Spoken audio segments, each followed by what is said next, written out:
isa sa mga talagang gusto kong bigyan at tuunan ng pansin yung sektor ng mga Bikipangsanan, sapagkat ako po naranasan ko na, lalo-lalo na po ang diskriminasyon, napakarami po niyan, lalo-lalo na sa trabaho. Alam po ninyo, sabi nga sa akin ng mga ating katunggali, ano daw po magagawa ng isang katulad ko may kapansanan? Totoo po yan, yung mga naririnig ko mga sinasabi nila, napaka-hipokritong tao ko sabihin ko hindi ako nasasaktan. Ako yung nagpapasalamat sa mga tao ito sapagkat sila yung lalong nagbibigay ng lakas ng loob, tapang, na lalo akong lumalaban. Habang tayo nasusugatan, lalo tayong tumatapang. Kasi actually, yung ginagawa ko every time na sa isang barangay, tinatapos ko yan for one day. Actually, alam mo, minsan nakakatuwa eh. Para ako yung chick eh. Hanggang alas 12 ng tanghali, nakakatok pa ako ng bahay.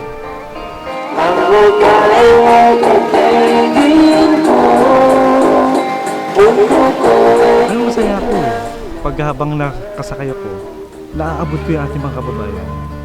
Yung sasakyan na ito nagsisilbing aking parang pinaka-wheelchair. At alam nyo, ang totoo nga po niyan, minsan nagiging tool ko siya para i-deliver ko yung aking mga wheelchair.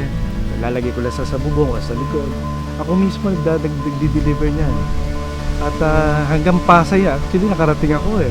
Baltaw, the boundary of Pasay and Parañaque. At yung pala nabigyan ko is Pampasay. Sabi ko ako, it doesn't matter, what is important is makatulong tayo. Mabigyan natin ng tulong itong taon to. Marami po siguro mga tao na hindi po marunong umunawa. Kaya po ako nananawagan po sa inyo, sana po bigyan niyo ako ng pagkakataon.